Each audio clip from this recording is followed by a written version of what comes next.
Good morning, Monday morning, and this is the order of Monday morning. Do you get the sign language order of? And I'm trying to make M's with my fingers, so because I'm an adult. Anyway, it's Women's Equality Day. Okay. Of course, every day should be Women's Equality Day, but it always hasn't worked out that way, and it's not that way yet. And not by a long shot. And there's a couple things. Now, Liber Oz, Crowley's Liber Oz, which is the rights of man. Okay. And by man, of course, every man and every woman is a star and all of that, but still it has that ring to it that man has the right to do this and man has the right to do. Well, Liber Oz is not even classified as an AA document. Liber Oz is just Aleister Crowley, the man, talking like Aleister Crowley, the man.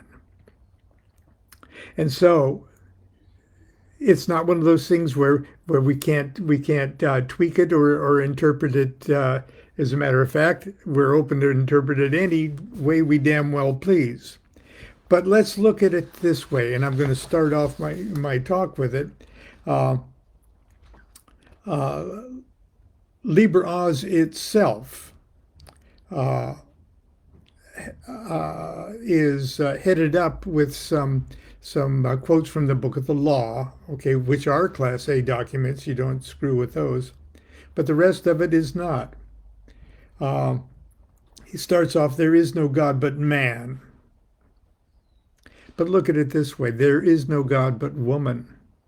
Woman has the right to live by her own law, to live in the way that she wills to do, to work as she will, to play as she will, to rest as she will, to die when and how she will. Woman has the right to eat what she will, to drink what she will, to dwell where she will, to move as she will on the face of the earth. Woman has the right to think what she will, to speak what she will, to write what she will, to draw, paint, carve, etch, mold, build as she will, to dress as she will. Woman has the right to love as she will, when, where, and with whom ye will. And there's a quote from the Book of the Law. This is a Book of the Law quote. Take your fill and will of love as ye will, when, where, and with whom she will. Ye will. I screwed that one up. I'll repeat that again because that's a quote from the Book of the Law. So take your fill and will of love as ye will, when, where, and with whom ye will, unquote. Woman has the right to kill those who would thwart these rights. And then it ends with a quote from the Book of the Law, the slaves shall serve. Anyway, love's the law, love under will at the end of it. Anybody that has more than just the surface scratching familiarity with Aleister Crowley knows that he was chauvinistic in many ways, but he was a universalist when it comes to women's rights and such. He was a product of his time, but he was a very forward and progressive thinking product of his time in social economic matters. I'm going to share something that I'm undeservedly proud of, and that's, I guess, we don't choose our families. I believe we do choose our families in a strange sort of way. But you know, I wrote that book, The Chicken Kabbalah of Rabbi Lamed Ben Clifford. Okay. The reason I chose the word Clifford is because my father's name was Clifford.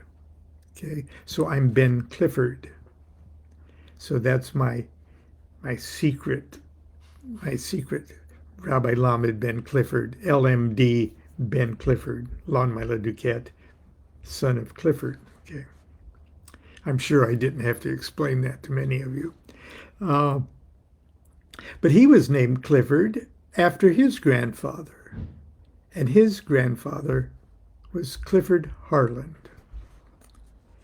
And Clifford Harland, in my opinion, has everything to do with being a pioneer in women's equality.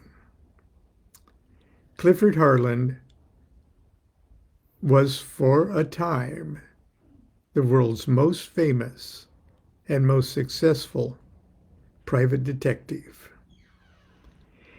And he was doing all of that in London and then all over the world, but headquartered in London in the 1880s and 90s. Sherlock Holmes, England. Okay. And he was part of Mrs. Booth's Most Unusual Inquiry Bureau. When I heard that my great-grandfather was employed by a branch of the Salvation Army in the Army in the location and rescue of women, girls lured into sexual slavery in England by the Salvation Army. I contacted the Salvation Army and I said, I'm the great-grandson of Clifford Harland.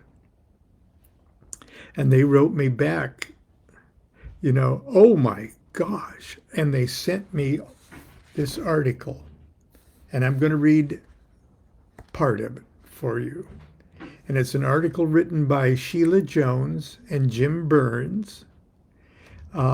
And it was published just 4 years ago in the Ripperologist 167, because this was all during the Jack the Ripper period too. Now, when you look at or read Sherlock Holmes, or look at a Sherlock Holmes movie or a television show, or this new one, Miss Scarlett's Detective Agency, you're looking at the genre, the London, the seedy, underground London of the 1880s and 90s. You're looking at that. When you read Sherlock Holmes, you can just put this story right in the middle of it. Okay. Mrs. Booth's Inquiry Bureau was the most unusual detective agency, born out of the desperate search for girls seduced or forced into prostitution in London slums, and grew to become arguably the largest detective agency in Victorian London. The Salvation Armies. Now, you got to remember the Salvation Army, which we sort of think is kind of a quaint Christian-y kind of thing. In those days, the Salvation Army was a militantly progressive social warrior. Okay. The Salvation Army's attempt to address a number of girls. Okay. It began with the establishment of the Army's first rescue home for fallen women, opened on the 22nd of May, 1884, at 212 Hanbury Street, Whitechapel, as 24-year-old Florence Booth, daughter-in-law of Salvation Army founder William Booth, and wife of Bramwell Booth, took over management of the Women's Social Work Department. The home moved to larger quarters at 48 Navarino Road, Dalston, in 1885. And here she is. Isn't that right out of a Masterpiece Theater?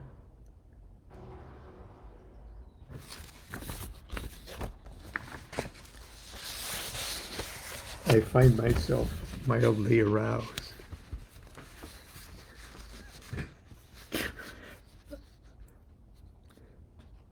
The rescue homes that opened over the next few years provided women seeking to escape prostitution with free food, lodgings, and training.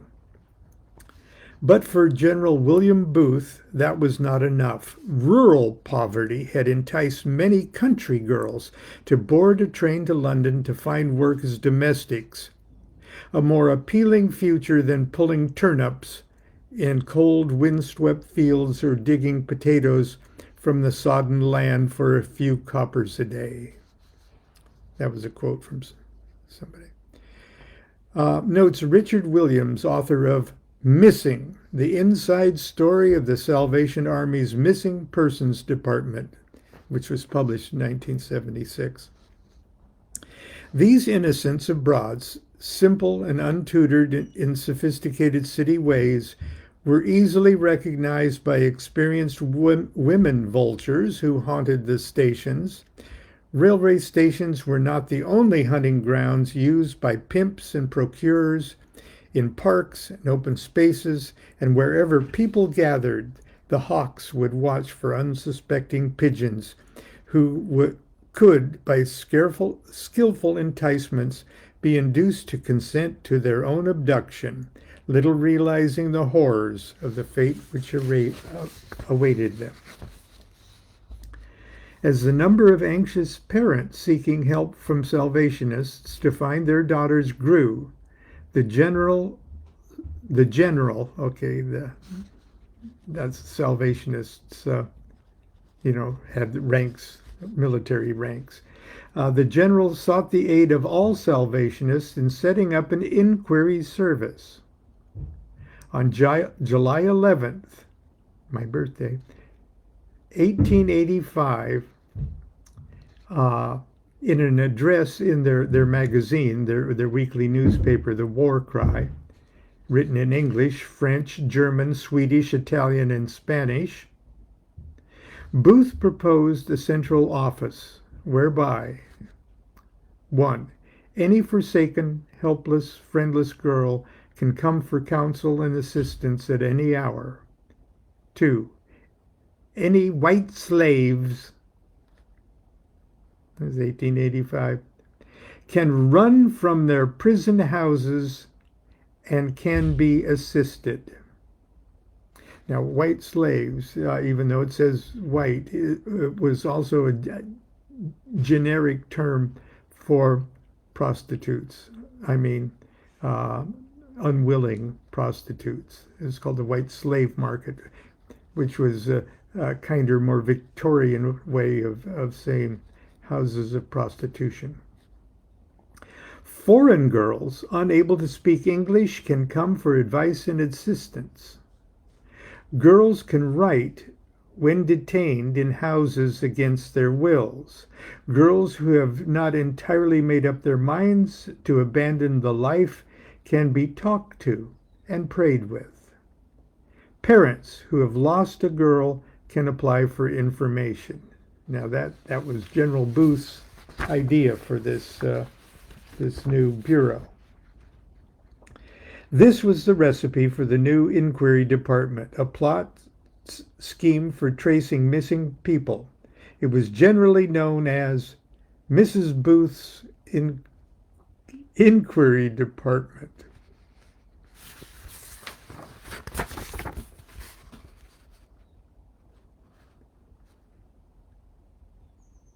There's the announcement for it.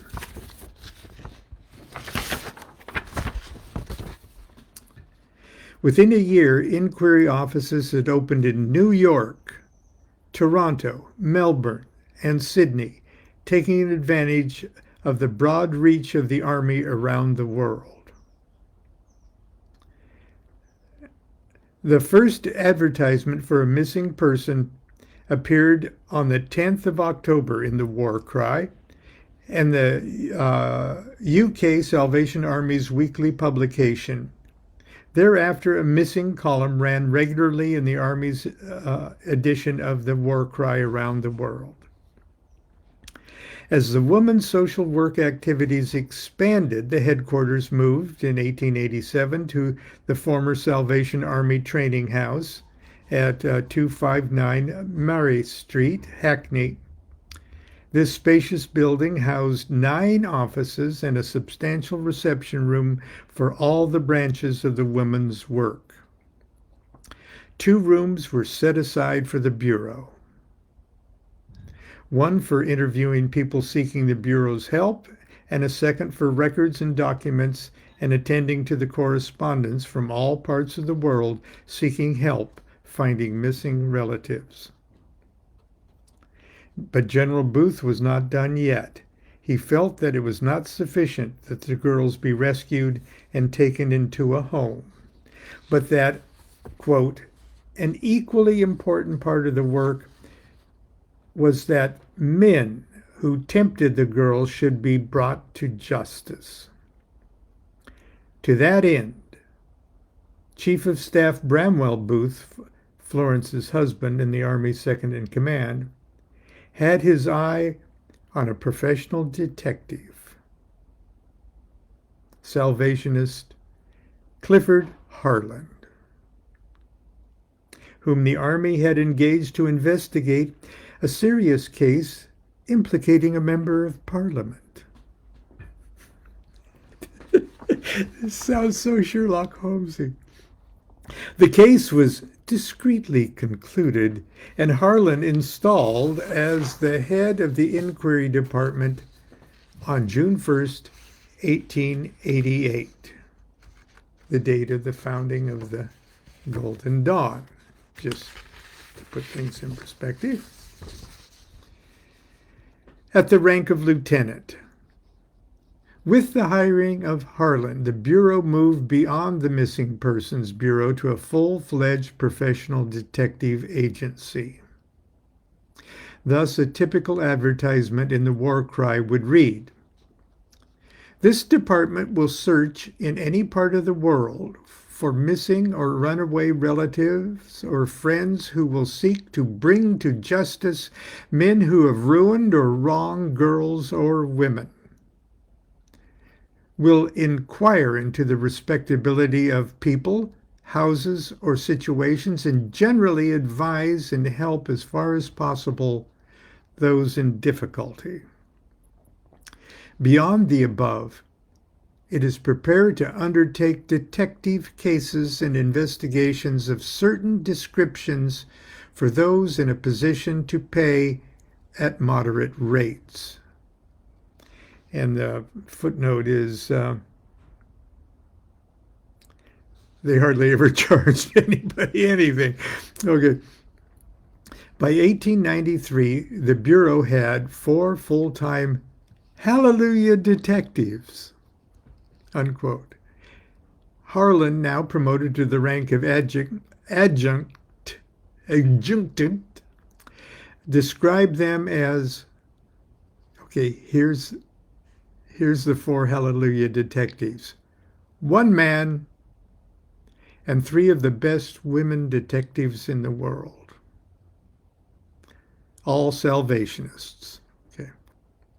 Harland himself was taking on cases of significant public interest, including a cause célèbre in which a baronet, that's like a mini lord, a baronet was the defendant. The YMCA scandal involving the character of an aristocratic lady, which is likely to come before the Queen's bench, unquote, as well as solving the Forest Hill mystery case, after Scotland Yard had given up on it. The Bureau had extensive resources of the Salvation Army to draw upon. And in 1890, quote, the Army had 10,000 full-time officers throughout the world and many more thousands of other Salvationists. Any of these could be called upon to act as inquiry agents to search for the lost, and sometimes in most remote areas, and the use of the war cry, which is their newspaper, which with its 300,000 circulation in Great Britain, as a medium of advertising for the lost. Its 23 other editions, published in various parts of the world, were also used.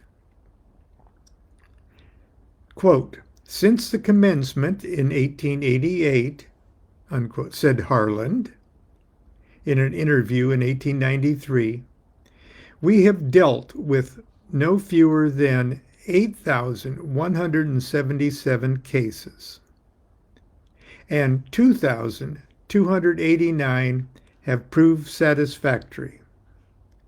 When asked how that compared to Scotland Yard's rate of solving cases, he replied, very favorably. The official returns of Scotland Yard show an average of 1 in 10, whereas we discover 1 in 3.5 or 4. By 1897, the Inquiry Bureau was considered the largest detective agency in London. The volume of work necessitated dividing the Bureau into 2 wings, the Lost and Missing Friends section, and the Affiliation section. The Salvation Army Detective Agency activities were described in the 1897 edition of London Magazine, The Young Man. Mr. Harland has something like 2,000 search cases a year to look after, and from 200 to 300 affiliation cases. 5 out of 6 people who seek help in finding their relatives are quite unable to pay anything. But for the Army, would never set inquiries on foot. Let's see. But for the Army, would never set inquiries on foot. But the average cost of an inquiry case is only 4 shillings.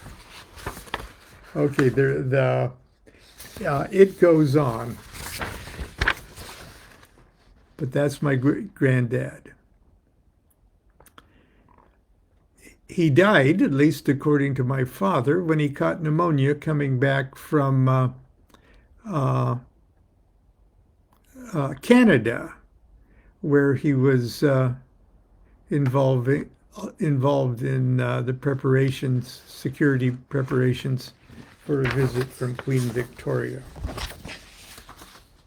Anyway, that's the Clifford.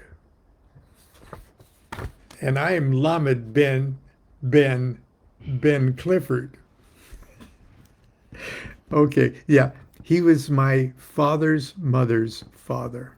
So that's it for today. I just got the estimate for the car back, and Hopefully, I'll talk to you tomorrow. Until then, continue to be good to yourself, be good to each other. Happy Women's Equality Day. Do what thou wilt shall be the whole of the law. Love is the law. Love under will.